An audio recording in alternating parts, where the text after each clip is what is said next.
freezing out here. What are they doing out here? It's freezing. It's August. Look at the gloves. Gloves, man. Cold.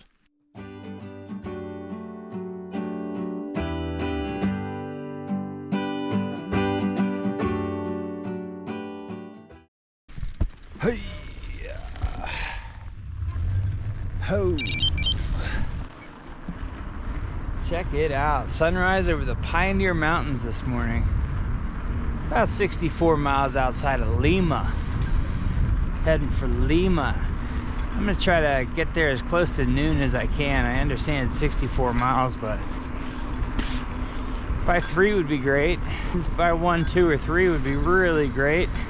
I don't know, I'm thinking about loading up with water there and camping in the middle of nowhere. Just to, I don't know, maybe try to get 100 miles today or so. But we'll see how it goes. Cutting through the Pioneer Mountains here. Freezing out here. What are they doing out here? It's freezing. It's August. Look at the gloves. Gloves, man. Cold. Should heat up to 100 degrees here shortly. And cruising right along. Cruising right along here, the Pioneer Mountains. It's warming up a bit, that's for sure. Man, these Montana mornings are freezing, man. Isn't it summer? It's hard to believe I've been out here for 11 days already. But the scenery has definitely changed, that's for sure.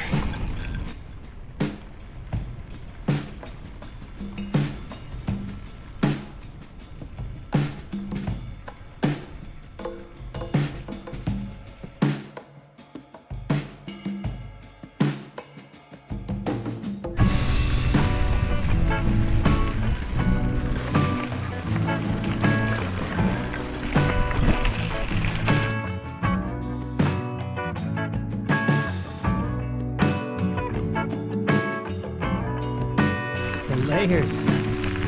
Lots of woods here, but not really freaked out about grizzly bears anymore until I get to like Bridger Teton National Forest and Tetons. But just an excellent morning here, day 11. 23 miles in so far. And just scooting right along. So I guess 40 miles is Lima or Lima. I'll do some loading up there. But landscape has changed, my friend. Still a bunch of mountains out there, but man, you can just see the route going for miles. There's still no cyclists today. I did pass a campground though, so possibly people left from there this morning. I do see bike tracks in the gravel. I mean, there's always bike tracks in the gravel, but usually after a rain, you can really tell if anybody's ahead of you or not. It's kind of interesting. Anyway, cruising right along, guys. It's getting hot.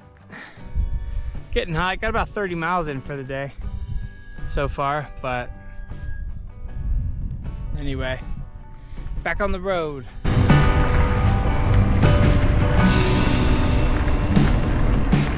Woo! Damn! Thought I had some gears there. Oh.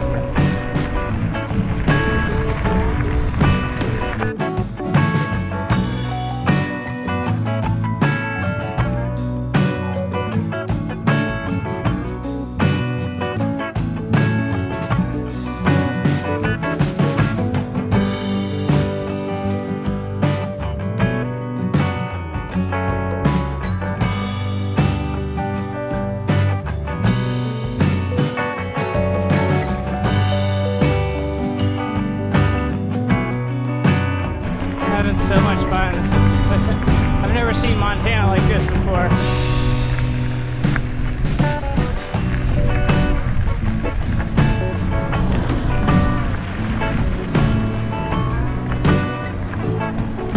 Wow. Really, really cool.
I've been using that filter trick a lot lately.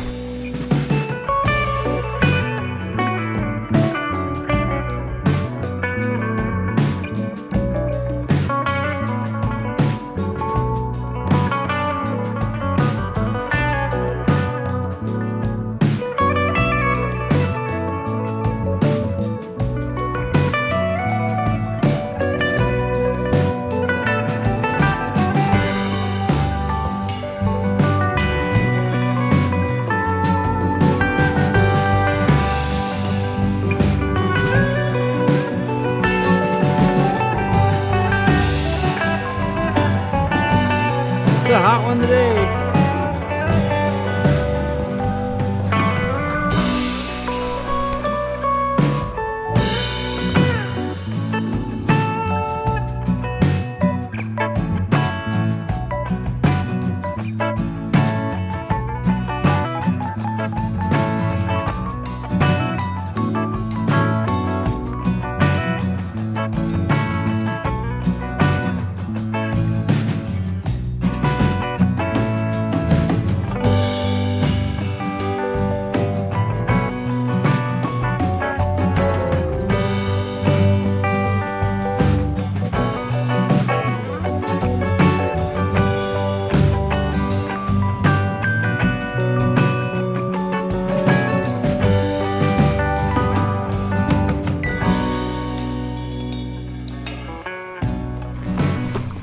Miles so far. You can't hold me down. I'll go all freaking night, man. Some beautiful countryside out here, southern Montana, very close to the Idaho border. So I think right now the trail's running east. Yeah. There's that sun, right? Setting in the west. So directly south of me, I'm coming in around Yellowstone. I talked to a couple cyclists today. I think they're making a detour. They're gonna go ride Yellowstone, which is very tempting. At the same time, it's one of those national parks that in the spring and summer, it's just a complete zoo of traffic. It's like a parking lot. Yeah, I don't know if any of you have ever been there in August. It's a parking lot, you know, it's a traffic jam. But it's still cool. I mean, you can still get around and see some stuff, but I don't know, man. Just never seemed like really all that much fun to me. But I do want a bike tour there. I mean, I do want to go there. It's so beautiful there. There's so much to see. You can't see it in one trip. I'd love to get back there. It's been a few years. So the name of the game right now is find a stealth camp. So yeah, I talked to some cyclists in town, and they were gonna camp there. You got to pay, you know, whatever it is over at the RV park. And it's like 5 o'clock. Still like lots of riding left to do. I almost had a couple of the guys talked into going out and camping on the lake with me. They weren't going for it, man. They had some girlfriends. And no, you know how that goes. The temperature just got perfect. I mean, it's excellent right now. I don't know what time is it here, 8 o'clock. I probably really still have another easy hour. Yeah, trying to navigate this. That's something else, right? What? That's why I do it. That's why I do it. So I was gonna camp on the dam. I was gonna camp near the dam. There looked like a couple spots, but it seemed really hard to get down to any kind of flat surface where you could camp. And it looked like some cows had the ability to get in there. And I don't know, I don't wanna be like camping on somebody's property necessarily. State property, I have no problem getting right in there. They owe me, man, that's how I feel. Right now I don't see any fences, just kind of wide open. And around one of these turns, I'm just gonna like walk in and just camp out in the middle of nowhere. Unless I can keep going and get around the backside of this lake. I think there's some camping. It's just a matter of, I don't know if I have like 8 more miles in me or not. I have 91 miles for the day. But man, I'm just going and going and going here. Totally ready to cook dinner. And it is ramen on the menu this evening. And I have a sandwich for lunch tomorrow, which is gonna be great. I might go ahead and cook breakfast tomorrow, which I haven't done for a few days, but I got some oatmeal that I've still been carrying for 11 days. I don't know, hopefully kill that, and I think I have enough food. There's really nothing coming up in the next stretch for any kind of resupply points, so that's also why I'm going like this additional, I was gonna shoot for 10 or you know, max was an extra 23 miles tonight, so it just gets me closer to Big Springs, Idaho, where I can resupply. But really, like, still, like, tomorrow it's a 64-mile day with, I mean, you can only filter water out there. There's no stores. There's nothing to do. I figured I'd get that extra 10 or 23 miles in tonight, so I'm not making tomorrow like an 84-mile day with no stores and filtering water and all of that. So those cyclists back in town are gonna have a hell of a day tomorrow, unless they get up really early, I feel. They ran out of water on that back stretch, man. It was a nasty one. Just really open, nothing to stop and see, nowhere to go under, no shade. But yeah, I definitely filled up. And they were a little bit scared about the cattle. They want to drink out of like cattle water, and I get it. But I found a spot I thought was pretty safe. But I did eventually end up using that water, getting into that. So I'm glad that I made that stop and I did that. But yeah, I made that 64 miles pretty quick.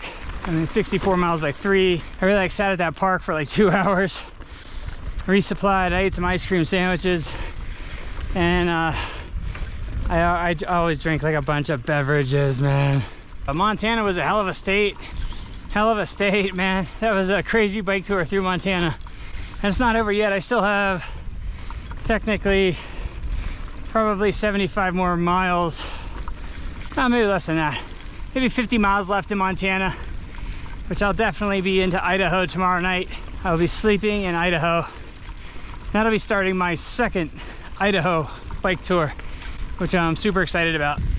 I'm just gonna keep on riding and hopefully make it to the backside of this lake, and hopefully I can just snag a campsite. Always part of my adventures. I like rolling the dice a little bit. I like this big task at the end of the day. Oh my God, where am I gonna sleep? This is crazy. But hopefully it's out in the backcountry, because that's what it's all about for me, guys. It's getting off those roads, getting out, and finding like awesome free camp spots. If you don't stealth camp on adventures this long, it's just gonna be super expensive, I feel. And if you got it like that, that's cool. I kind of try to see how many days I can go without spending money.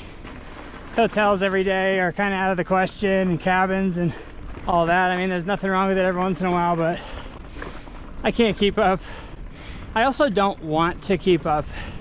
You know, I bought a tent to like camp in, hopefully like 5 or 6 nights a week while I'm touring. I'm a backpacker, guys. I'm a hiker. Good morning, everybody.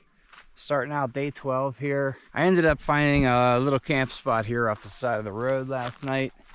I missed the one I was trying to get, I think like 2-3 miles up that way. But anyway, it was getting dark and this is where I was camping. Just set up the tent and had dinner and went to bed. Nothing to it. 101 miles yesterday. It's got 2 centuries in Montana, which is really cool. Very shortly here I'll be entering Idaho, which I'm excited about.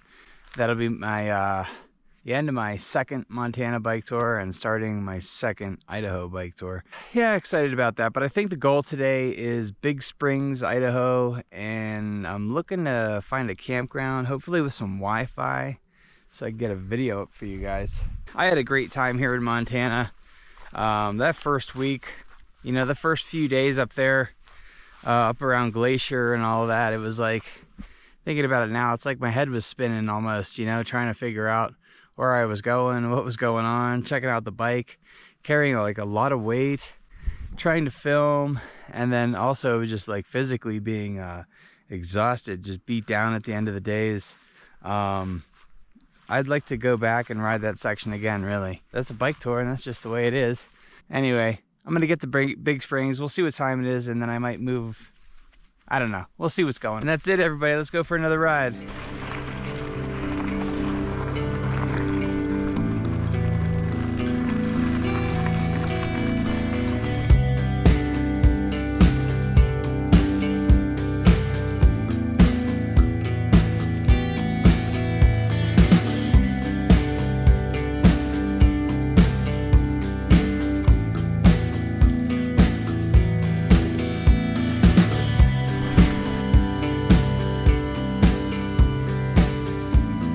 Here in a wildlife preserve, everybody. This is like a little stem off of the road, but too cool to pass up. You know, I'm just going down here a little ways and I'm gonna poke around in my gear a bit, but this is so beautiful. Having a great morning of day 12. Over 700 miles in on the GDMBR border to border, and completely in love with this route so far.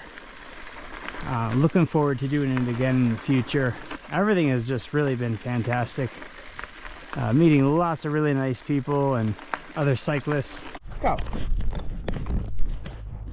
Get.